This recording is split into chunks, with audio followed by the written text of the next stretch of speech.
Good morning, everybody. It is my pleasure and my honor to introduce Professor Margaret Macdonald, Professor of Religious Studies at St. Mary's University in Halifax. She served as a Dean of Arts there from 2014 to 2020, and she has previously taught at St. Francis Xavier University and at the University of Ottawa. In 2018, she held the McCarthy Chair at the Pontifical Biblical Institute here in Rome. She was with us.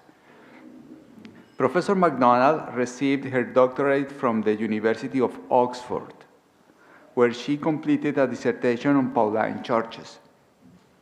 She is widely known for her contributions to the study of early Christianity, particularly through her social scientific interpretation of the Pauline and Deutero-Pauline letters.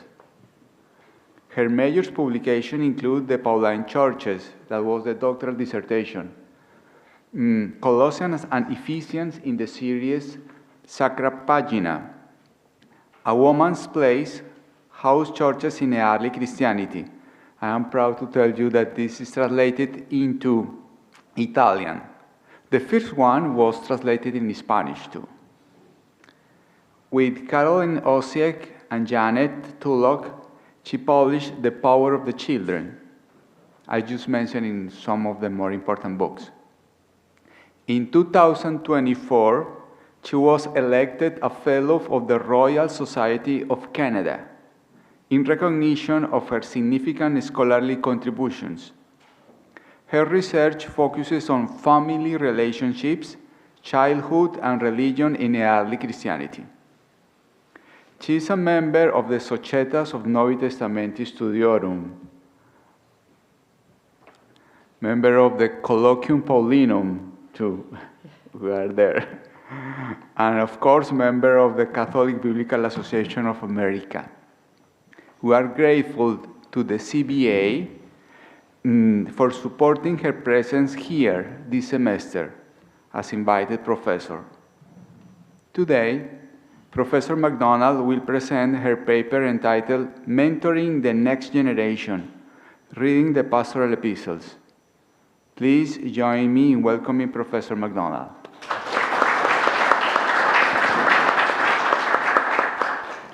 Thank you very much, and I'd like to begin by saying how delighted I am to be here at the Biblicum for a second 3-month period, now as a CBA visiting professor, having enjoyed a wonderful 3 months earlier in 2018.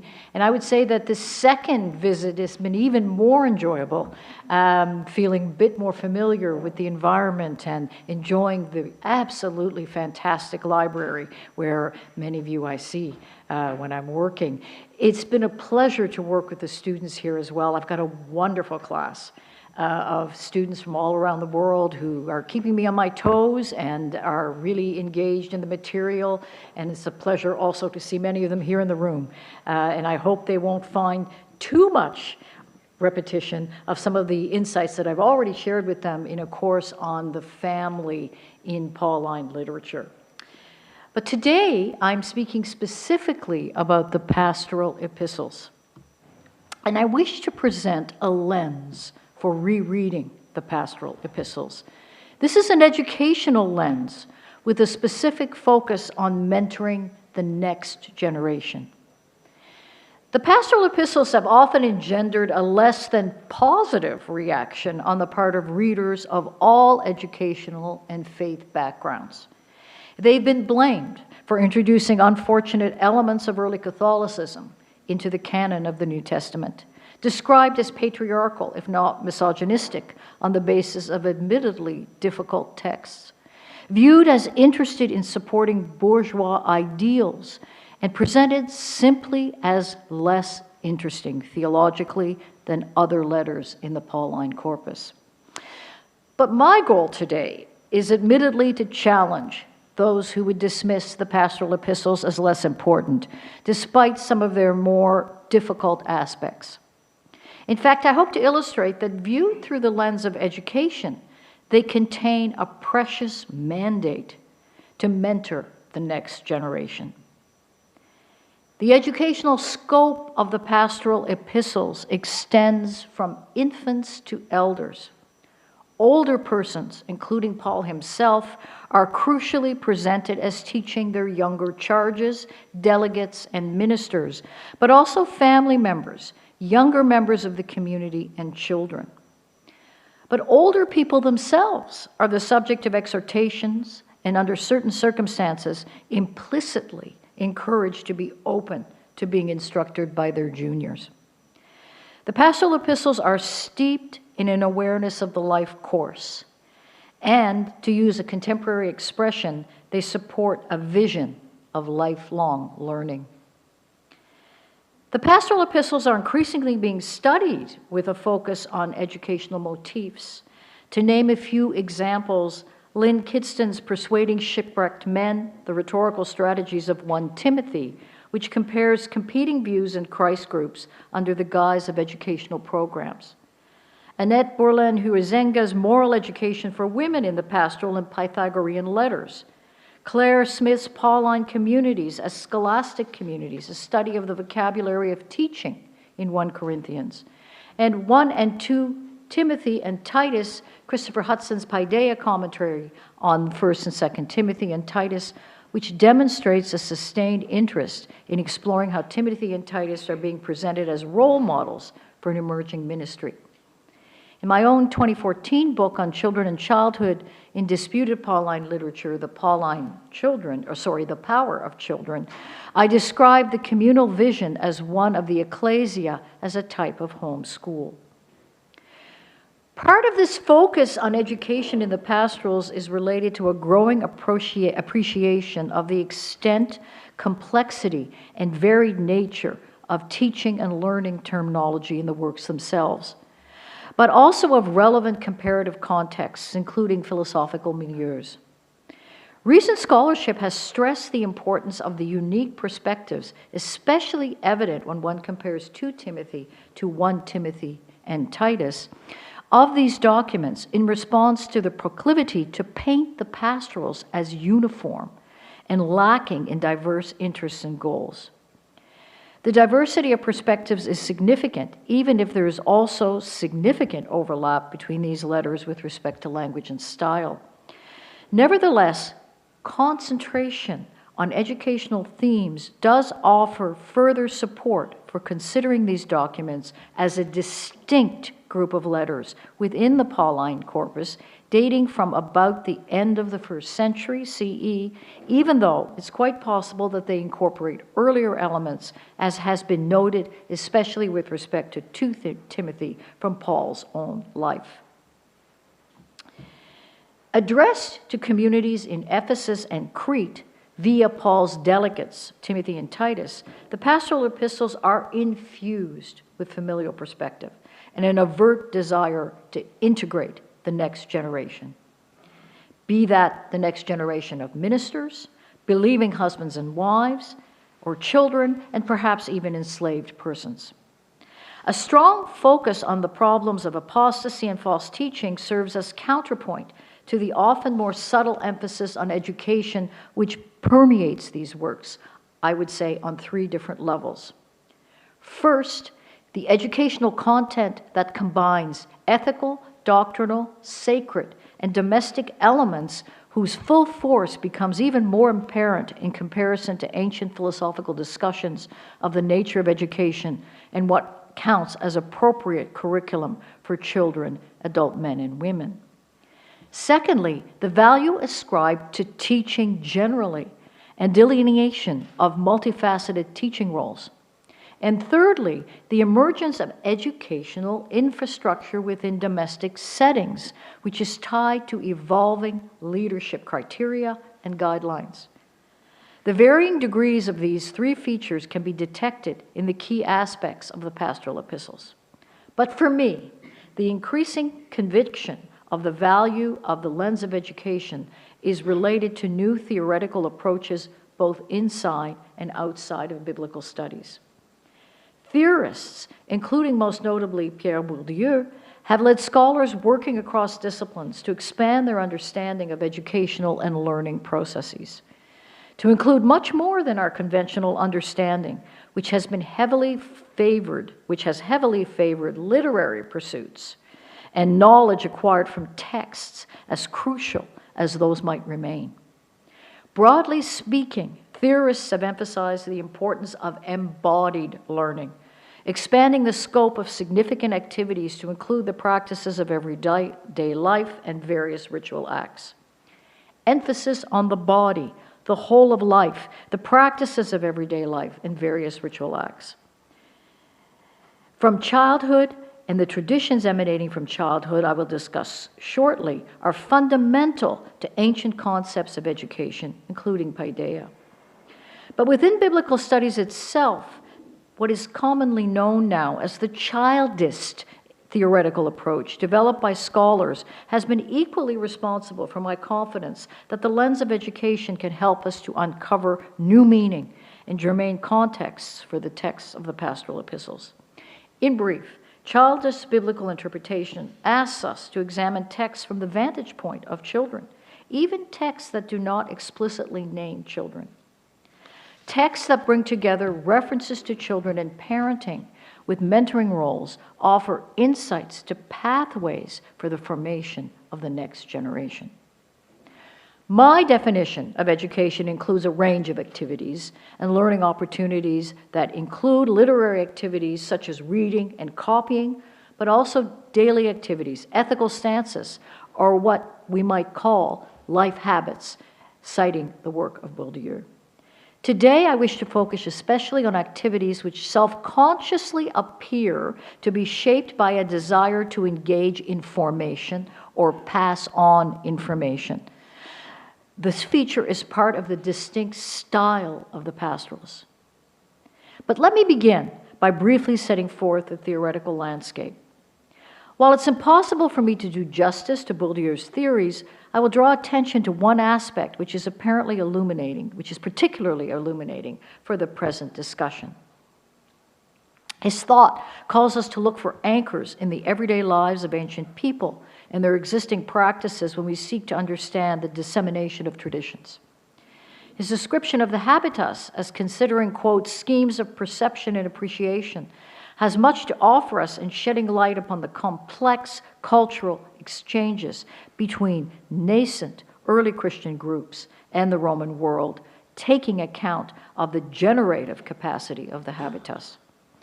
While Bourdieu notes an infinite capacity for the generation of what he calls products, his insight calls us to consider how learning in ecclesia groups took place within the broader Roman context, incorporating elements, gestures, practices, values, and beliefs associated with these contexts. The emerging habitus is limited, he says, by the historically, socially situated conditions of its productions. In setting forth his theories, Bourdieu highlights the importance of the education of the child, as much as what might appear as an adult orientation of our texts. Bourdieu's work, together with the work of other scholars, sociologists such as Basil Bernstein, focuses our attention on the significance of the presence of children for the process of enculturation, communal identity, and ultimately also sometimes social control. So moving on to the first major part of my paper, educating Paul's children, the delegates, Timothy and Titus. Christopher Hudson begins his recent commentary on the Pastoral Epistles with a bold statement that identifies an overarching educational purpose for these works. He says, quote, "This is a book about ministerial formation," speaking about his commentary. Specifically, it is a commentary on a collection of letters for young ministers about how to be effective ministers of Jesus Christ. Hudson understands the roles ascribed to Timothy and Titus in the pastorals as fundamentally tied to this overarching purpose. Timothy and Titus, the addressees of these letters, are more than the conduits for addressing communities. They are rather types of youthful role models for ministers in formation. According to Hudson, the pastorals may aptly be described as communications from an aging apostle to his protégés who are youthful, and he cites various texts, such as, for example, maybe most importantly, 1 Timothy 4:12, and whose peers are younger men. Utilizing Hudson's insights, the educational focus becomes even clearer if we push the youthful profiles of Timothy and Titus back to their characterizations as children. So using symbolic familial language, both Timothy and Titus are presented as Paul's children with warmth and admiration, building on the presentation of these collaborators in the undisputed letters. For example, Philippians 2:19-23, Timothy's worth to Paul is like a father to a son. And where Timothy's youth might be held against him, Paul offers encouragement in 1 Corinthians 16:10-11. And a similar picture of age-related sensitivities emerges in the pastorals with respect to Timothy, and also, though somewhat less forcefully, with respect to Titus, who, according to Titus 2:15, is to let no one look down upon him. The fatherly presentation of Paul is the fictive or pseudo-father of both, needs to be recognized as closely aligned with the image of Paul as the teacher of his delegate apprentices. Not only was fatherhood associated with teaching in the Greco-Roman world, the notion of a teacher as a type of parental figure was widespread. And this is actually a somewhat sarcastic text that from Juvenal, who makes fun of parents turning over too much responsibility to children for formation. And I once presented this to a group of teachers, and they really related to this particular slide. But to offer one of numerous examples that could be cited of the teacher presented as a surrogate father, the teacher known as the grammarian, responsible for the second stage of education, could be fittingly called a child's father in letters. Similar ideas are found in the presentation of Timothy as Paul's beloved child in the opening of 2 Timothy. Paul is both father and teacher, as he instructs Timothy to hold on to sound teaching or healthy words, distinct terminology found in the pastorals, which he has heard from Paul. The teaching to be passed down is being envisioned as framing this father-child relationship in 2 Timothy 1:13-14. With a starting point of Paul being entrusted with the revelation of the Word and having his own authority anchored in divine commission in the strongest possible terms, according especially to Titus 1:1-4, the instruction to Titus, Paul's loyal child, is conveyed as Paul's memory and example in teaching sound doctrine in Titus 2:1. From the perspective of an ancient audience, a further aspect of the public perception of the relationship between father and son calls for careful consideration in examining the depiction of Paul's apprentices' children, Timothy and Titus. A son was typically identified as the living image of his father.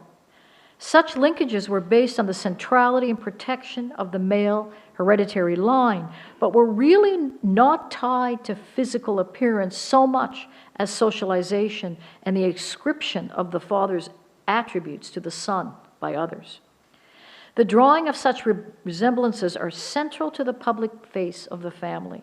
And here we might consider the public face of the ecclesia, described in the pastorals as the household of God, which becomes of concern when the qualities of the episcopus, the bishop or overseer, and his household are identified in 1 Timothy 3:1-7. So moving on to the second major section of my paper, mothers and fathers, and actually probably also grandfathers and grandmothers, mentoring the next generation. The pastorals bring overlapping evidence and aspects of the formative influence of mothers and fathers to bear in interesting and complex ways on the presentation of the authority and mission of Paul and his delegates, as well as on the teaching roles and learning experiences of community members. 2 Timothy 1:4 contains an explicit reference to the early childhood education, which is presented as laudatory by Paul of Timothy. Lois and Eunice are presented as models of faith, and by implication, early childhood educators in the faith of Timothy, as both a grandmother and a mother. According to Acts 16, Timothy had a Gentile father, but there is no doubt that Paul here is Timothy's fictive or pseudo-father and the true teacher of his beloved child. But what is remarkable in the text is the combination of traditional, I would say, and culturally resistant, if not countercultural elements. Numerous ancient texts highlight the foundational responsibilities of fathers.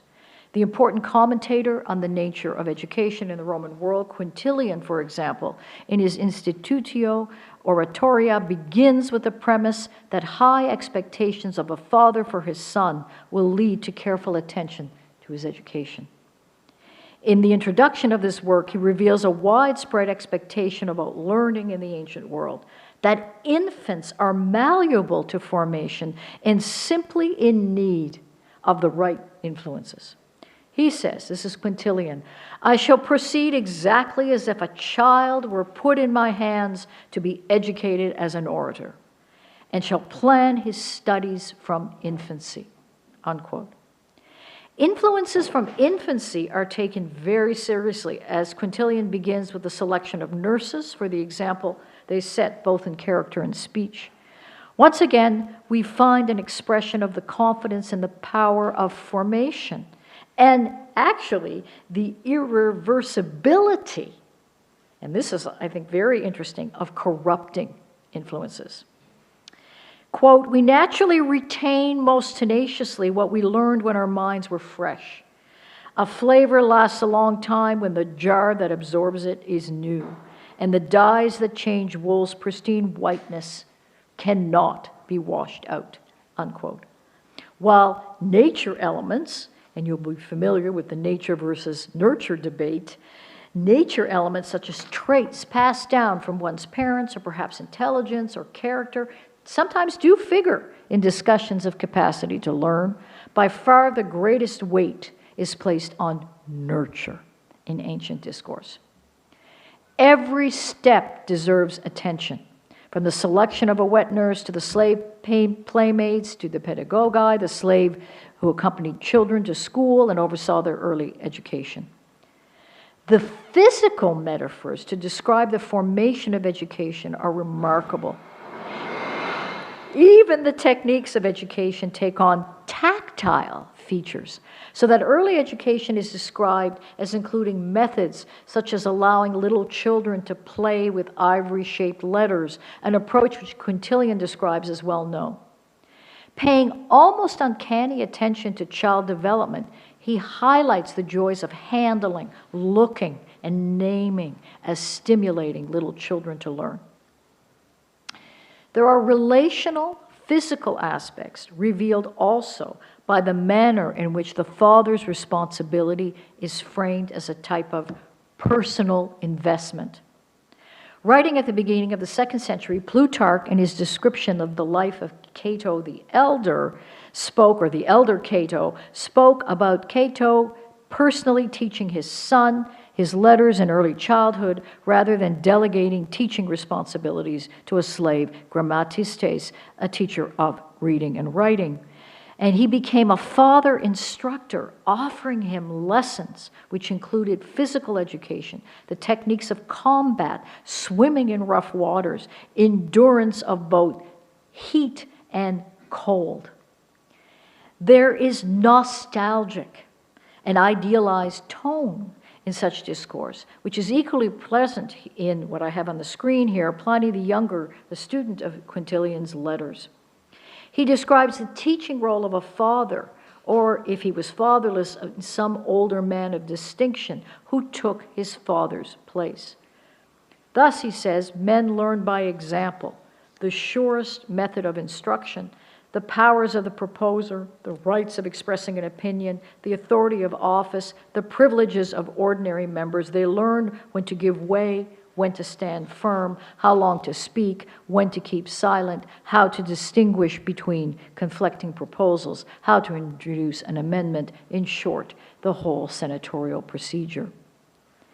Despite the nature, which is idealized, of these statements, the teaching role of the father is presented as the foundation of virtue.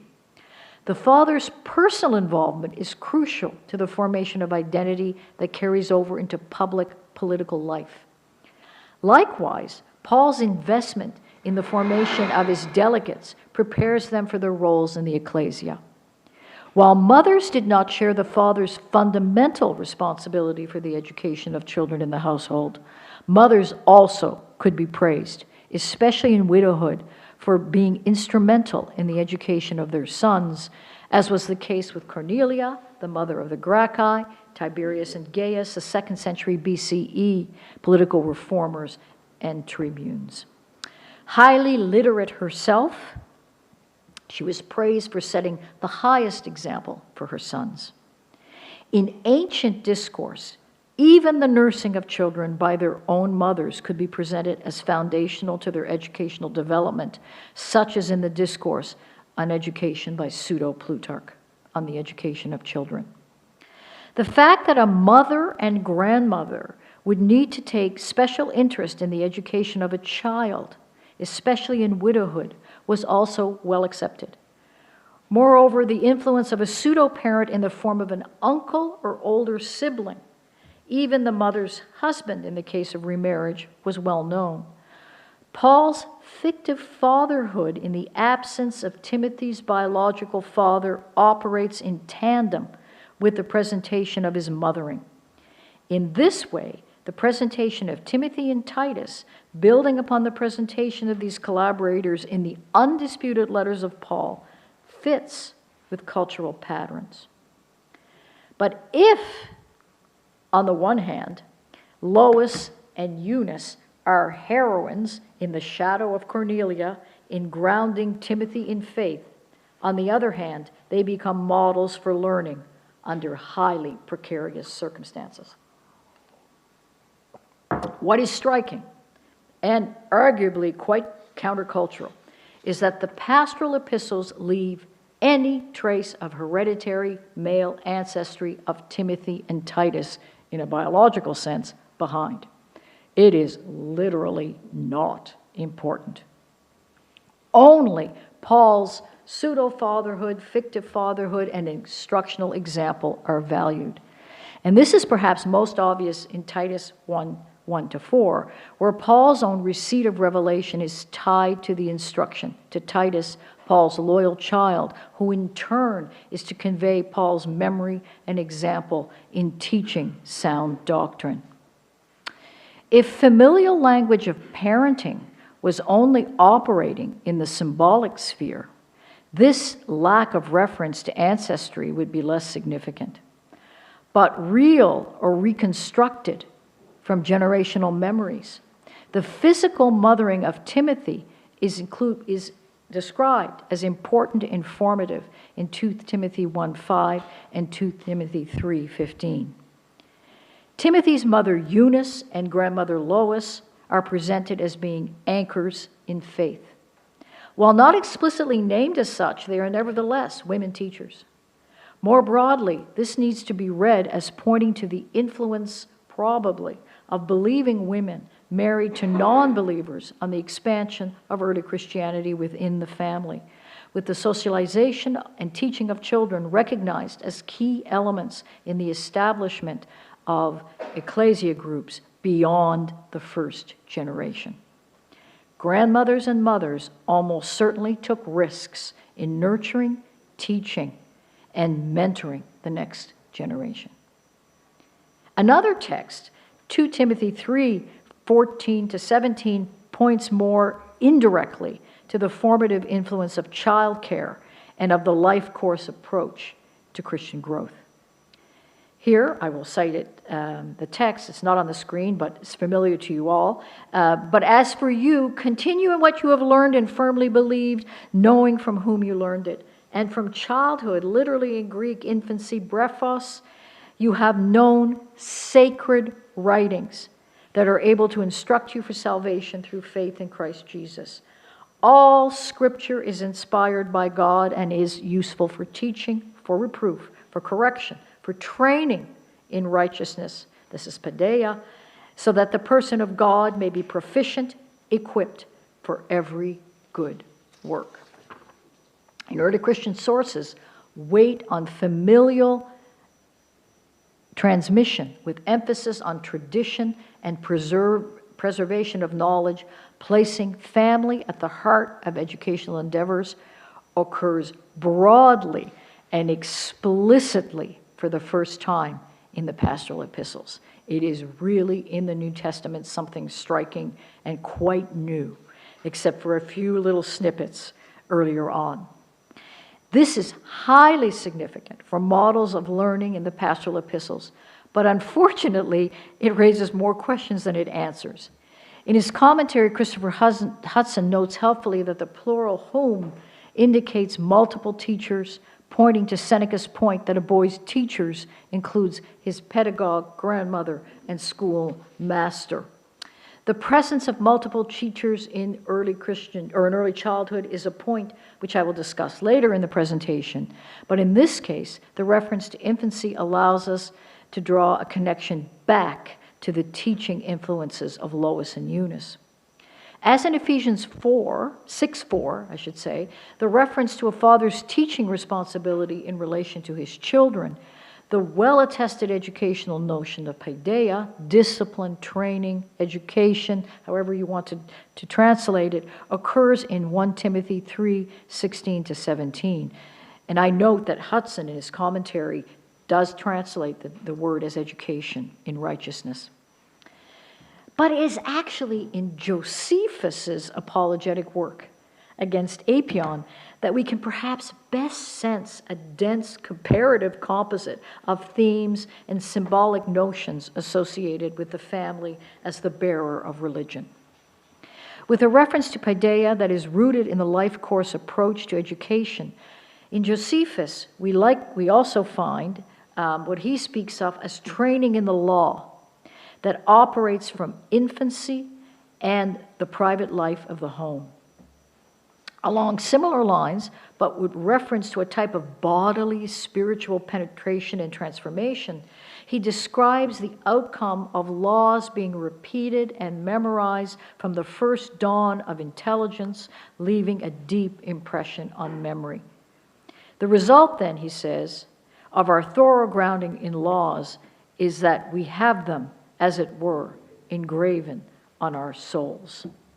Josephus presents an approach to education in the law which is inclusive, thorough, and linked to familial circles which transmit the traditions of the ancestors.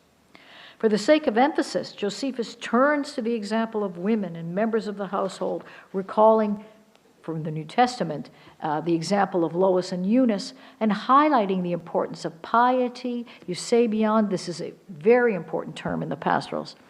And this is Josephus. Even our women folk and dependents would tell you that piety must be the motive of all our occupations in life. It's terminology that cuts across early Christian, Jewish, and Greco-Roman sources.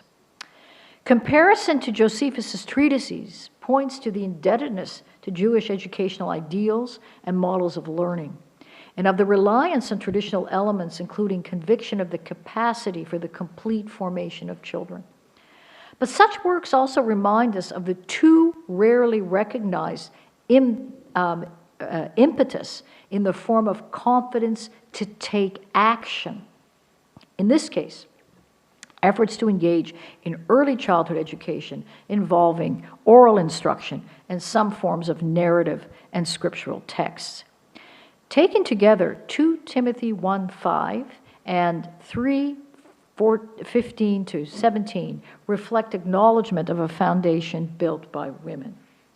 There is an impression of illegitimacy concealed in these texts, even if in many ways they also reflect the recognition of the educational influences of noble women on their sons. The hereditary male line in the case of Timothy and Titus is replaced by a fictive father and teacher role model who is also an imprisoned and frequently abandoned and humiliated apostle, according to Timothy 4:9-18, for example. Likewise, the teaching from infancy of sacred writings and traditions to Paul's delegates and would-be leaders who follow their example by mothers and grandmothers ultimately sets the household of God up against the world. Such consideration should also shape our understanding of what is at stake with the Father Episcopus, whose leadership is described as one of teaching, one of the few tasks that we can see really clearly from that list of criteria: teaching and familial responsibility, and other office holders whose capacity for leadership is tied to the oversight of children. Models for learning in the pastorals, however, are not articulated in encouraging in positive ways at all times. They are also circumscribed and regulated, with the restriction explicit for the prohibition of women teaching in 1 Timothy 2:8-15, the well-known text forbidding women from this taking up teaching, probably in the public space, offering the most vivid example. It's difficult to separate the condemnation of the young widows in 1 Timothy 5 who roam from house to house from stereotype. But some have seen here evidence of teaching efforts that the author of the pastorals wished to limit in relation to particular community challenges or crises. If real teaching activities of women underlie this text, then children would almost certainly be part of the entourage and perhaps a deliberate part of the target audience. Childish interpretation calls us to bring the presence of children to bear on the interpretation of texts, but also reminds us to pay heed to the vulnerability of children. And this text from Celsus, cited by Origen, I think is absolutely fascinating. It's a little later than the pastorals, most likely, but it does, I think, give us the sense of sort of the educational controversy, maybe, that is part of the encounter between ecclesia groups and the Greco-Roman world. And you can see it here on the slides. Childish interpretation calls us to pay attention to these little children who are being led to shops for instruction and, sort of undercutting the sort of more socially acceptable forms of education. The 2nd century Celsus includes the illegitimate teaching of children as a criticism labeled against the early Christian movement. As much as early Christian groups may have provided opportunities for learning, they might sometimes have placed children at risk, especially as tensions rose in the relations with non-believers in neighborhood settings. So this is part of the situation, I think, that the pastorals is trying to manage, especially with the criteria that it's using to develop firmer leadership criteria. So the final major section of my paper, mentoring the next generation in communal contexts. I think this text from Titus is extremely important for the broad teaching exercises that I think were likely underlying these texts. I wish to concentrate on 2 examples. The first being from Titus, where children are not especially mentioned, but where we can be confident they form part of the real or imagined context, offering efforts to mentor the next generation. The first is Titus 2:1-8. I've argued in previous work that this text is best understood as revealing the existence of what I would call learning circles. Nevertheless, it must be acknowledged that the text calls for older women to teach younger women, and the recognized word for teacher, here teacher teaching what is good, is present. Children come into the frame indirectly, but nevertheless significantly through the direction that older women mentor younger women so they become good mothers. A central aspect of understanding models for learning in the Pastoral Epistles is the recognition of different spatial possibilities. The author of Titus appears to be revealing a type of learning circle that is distinct from other group gatherings. In other words, I'm not sure that this is happening when the community gathers, the ecclesia, to pray and worship together. I think there's other groups, other gatherings happening for distinctive purposes. The author of Titus appears to be revealing a type of learning circle which is distinct from other group gatherings. In light of current scholarship, which has stressed that ecclesia groups may have met in a variety of locales, not just houses, but maybe including workshops, rented rooms, outdoor spaces such as gardens, we must bear in mind that communities may have used different gathering spaces for different purposes in keeping with the flexible use of space for setting up schools, which happened actually very flexibly. Schools could appear in one place and disappear the next, depending on what a particular teacher was doing. They could happen in private spaces and households. So with that flexibility in mind, I think we need to look at our New Testament texts. Keeping our focus on older women, younger women, and children in the circle, and it's important to note here, they're not necessarily relatives, right? This is not teacher daughters. This is older women teaching younger women. I see it as a broader group, not just relatives, although relatives may have been involved. It's useful to remember that Baudrillard's theories call for exploration of how bodily practices and postures are related to constructions of gender, including the delineation of social spaces, potentially shedding light on the interplay between educational authority, educational spaces, and also the circumscription of women's roles in sacred spaces. Understanding Titus 2:1-8 as revealing learning circles leads to questions about how this might have occurred in practical terms, reaching a variety of audiences that included people of different ages, and the Canadian scholar Mona Lafosse on age hierarchy in 1 Timothy is an interesting book to look at in this regard. And I think these people had varying levels of literacy, probably, and various levels of dependence on oral tradition and transmission. So now I would like to draw attention to some actually quite fascinating comparative evidence. We might consider what is likely the most detailed consideration of education of children within a treatise of household management which has survived from the Roman world. The little-known text written in Greek by the Neo-Pythagorean circles, but surviving largely in Arabic, and attributed to Bryson, who was possibly an associate of Pythagoras. The pseudonymous work most likely dates from the 1st century CE and highlights the formative influence of fathers and their delegates in the teaching of children, ideally from the time they were very small. And the edition that I'm happy to tell you more about, if someone is interested at the break, of Bryson's management of the estate, the author who's brought out this edition argues that it was likely known by Musonius Rufus, this text. But anyway, it survived in Arabic mainly, and it's not been well documented or discussed by classicists. Offers a very good illustration when evaluating ancient evidence for education.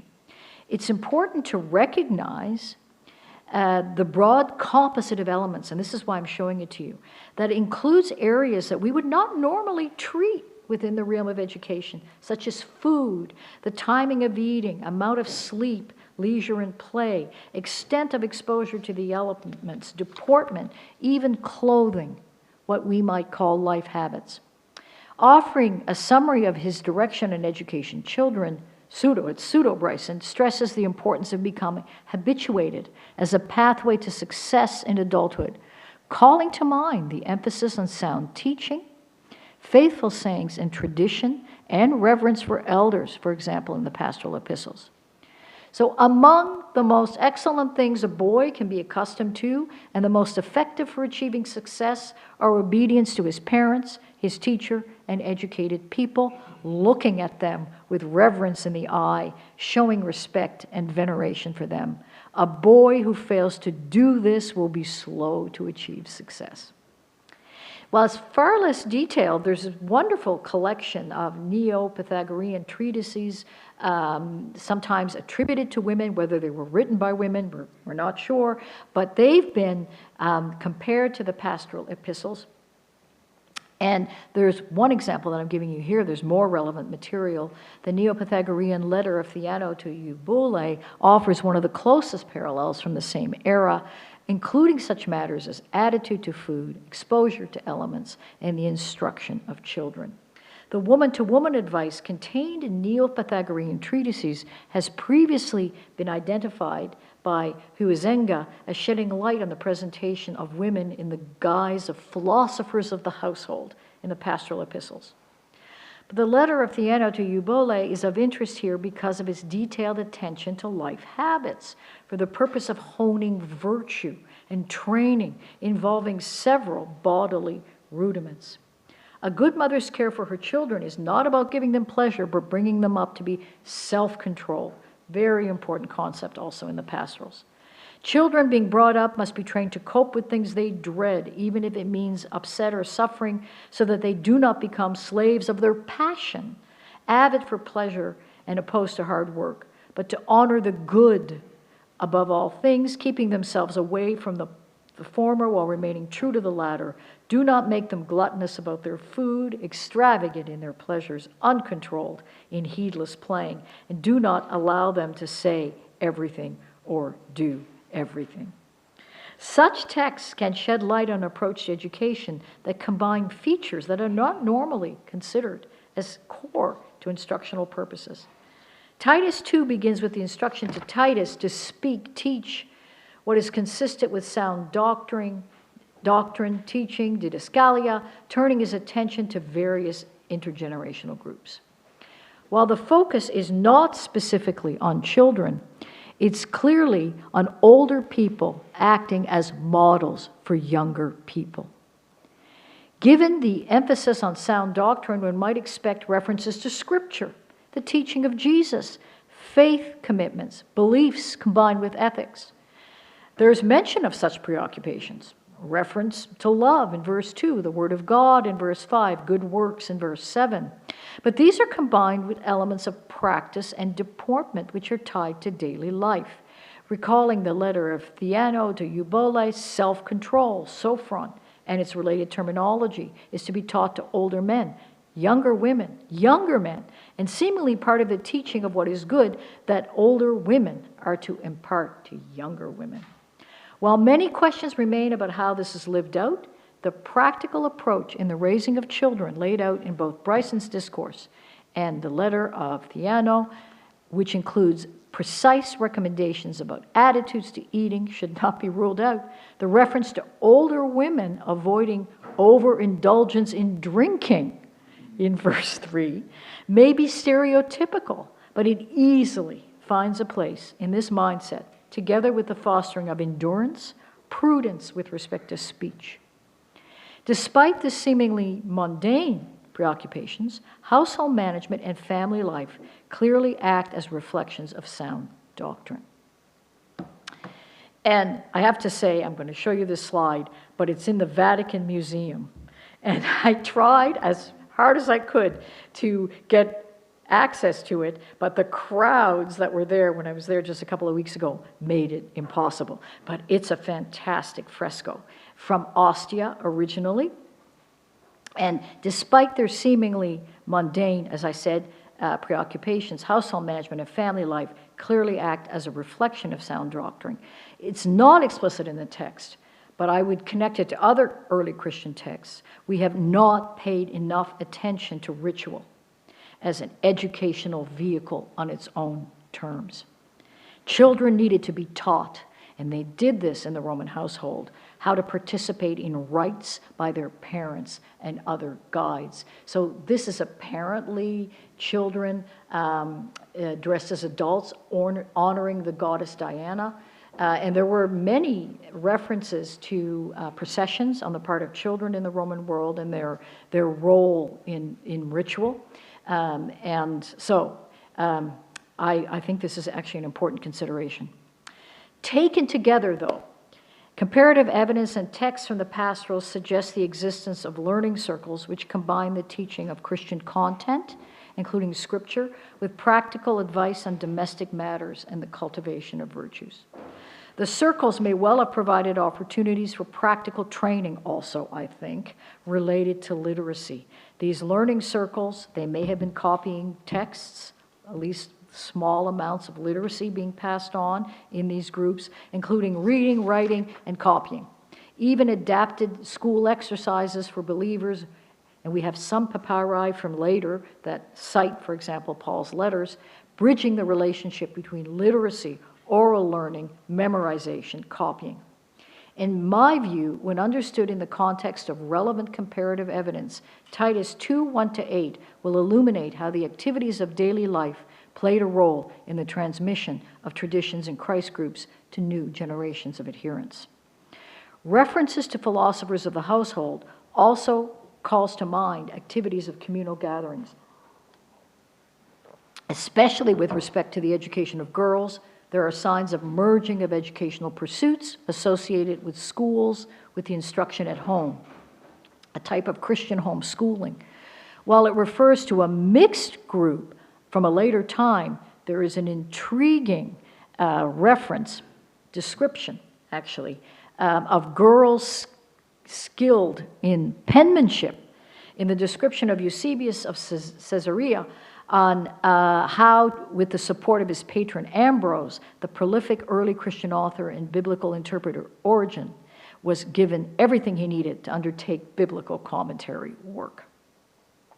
If learning circles in early Christian groups were fostering literacy, here I would include not only Scripture, but other elements of curricula from the Roman world among children, including girls, and this would be increasingly a good example of the capacity to circulate traditions, which are still a huge mystery surrounding how traditions circulated in early Christian groups beyond those who had literary talents and abilities. A detailed discussion of such matters is impossible here, but the posthumously published work by the wonderful, actually Italian scholar, Raffaella Cribiore, on note-taking, examining important evidence in the form of papyri, which form part of education in schools. The book is Listening to the Philosophers, Notes on Notes, published posthumously, reminds us of the overlapping boundaries between oral and textual. But Cribiore's work also turns our attention to the labor involved and the challenges of organizing writing materials and notes.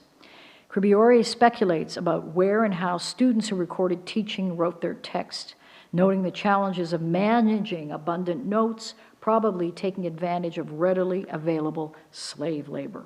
She describes workload, quote, reading widely, exerting information, assembling notes must have been part of the working methods of many writers, even those never mentioned in these activities. So the mention of slave labor leads me to a very brief consideration of a passage where childcare and mentoring opportunities are likely part of the context, even if not explicitly mentioned. Ripe with issues of translation and interpretation. 1 Timothy 6, 1-2, which might be compared to Ignatius Polycarp 4:3, offers evidence of the presence of believing slaves in the community. We might also consider Titus 2, 9-10. We do not know the exact nature of the service by believing slaves, which is so prized.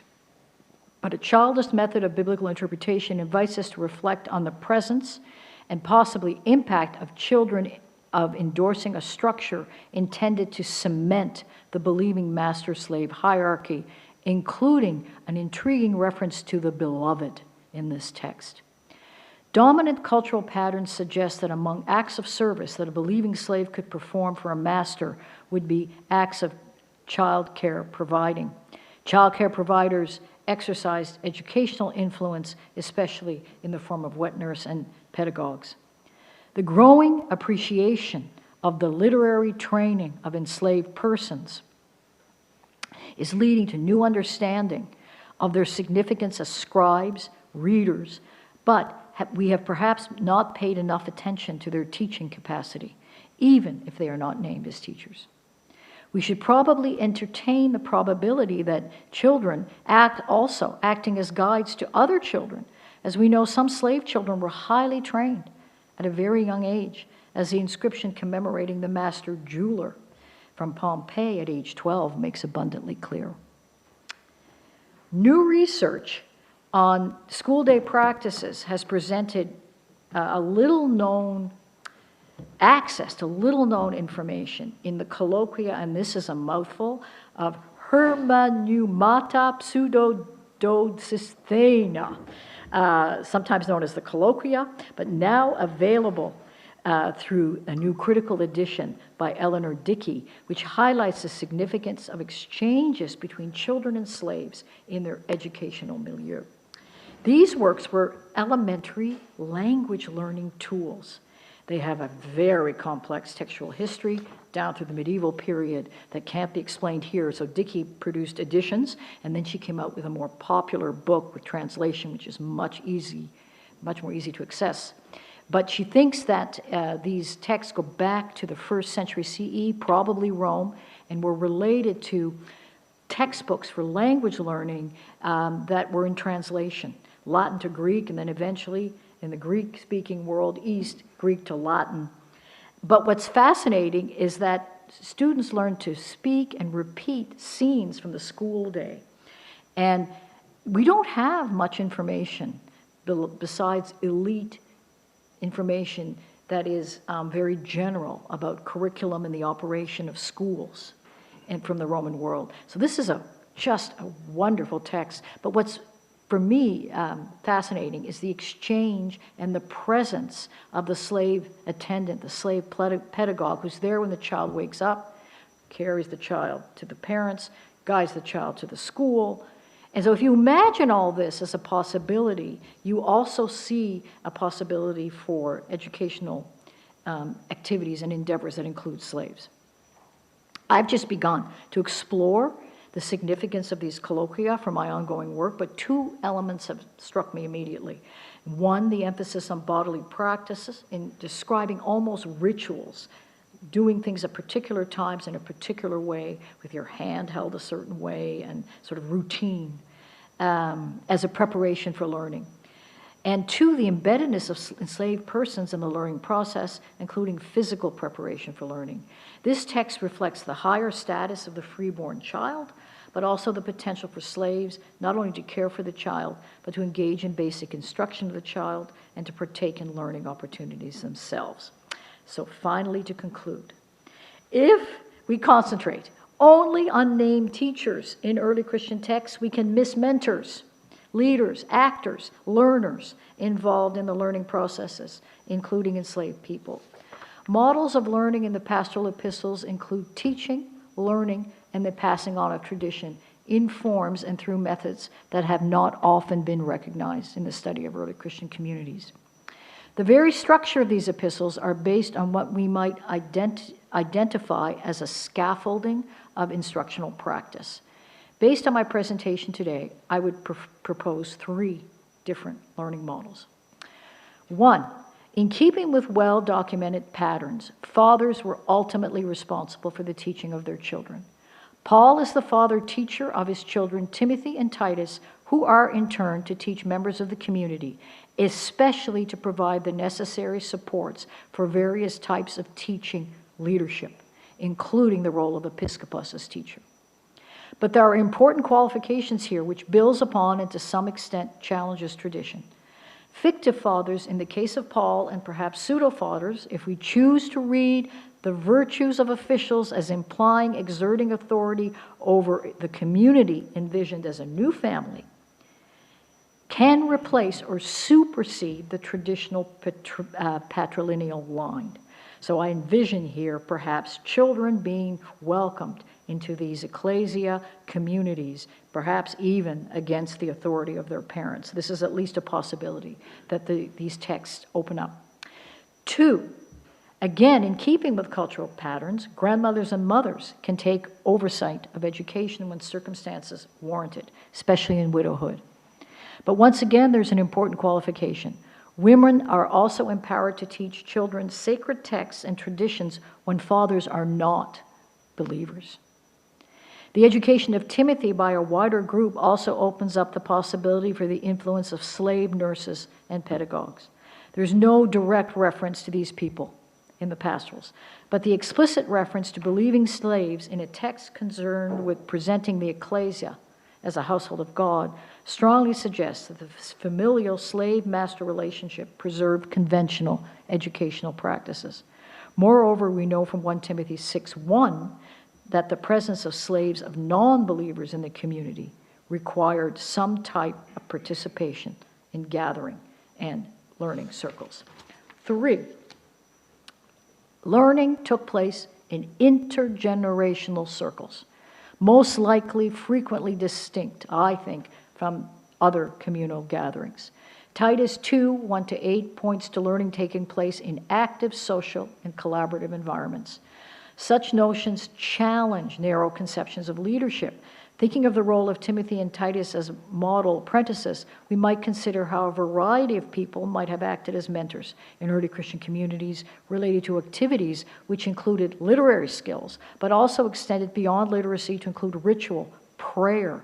Teaching children to pray, I think, is key. Activities of daily life, including childcare and domestic activities, even if they were not formally defined as teachers. Finally, in considering these 3 models, employing a childish interpretive approach, we must remember that children were always present, learning and observing. And this is true of the ancient world. Generally, they were not sequestered. They are rarely absent. They were influenced and taught by fathers, fictive and real.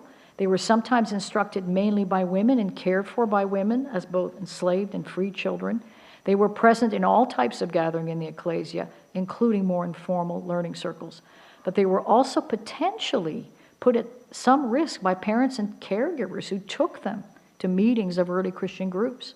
Some may have been risk takers themselves. Children brave enough to join communities of friends to learn new things. So a final note. In May 2025, I was invited to give one of the keynote lectures, talks, on the hope and promise of Christian education at St. Mark's College, which is a Catholic college at University of British Columbia, where I articulated, I think, what was a more theological vision based on our New Testament text, which I'd like to also share with you now. Education in early Christian communities included early childhood education together with the instruction of younger people and youth, making the transition to adulthood. Our texts reveal that all people, from infants to elders, were part of these communities, were addressed directly in a manner that makes it clear that they formed one family in the Lord. Their agency and commitment to Christ was recognized. All could receive Christian education. The promise of education in the Lord was for everyone, regardless of hereditary entitlement, social status, or age. These texts address the value of collaborative learning across generations and call for adoption of educational practices that sometimes require courage in the face of societal opposition. And my final slide is a favorite image from the National Archaeological Museum in Athens of a young child that was brought, it's a Greek statue from the 1st century BC that was brought from refugees that came into Greece in 1922. And I think it's so beautiful. He's holding a little dog. So I'll leave you with that hopeful image. Thank you very much, and I've kind of talked too long.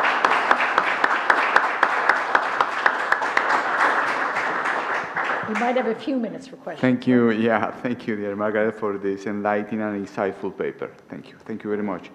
We express our gratitude again to the CBA, Catholic Biblical Association, for sponsoring Professor Macdonald's chair during this semester. Thank you.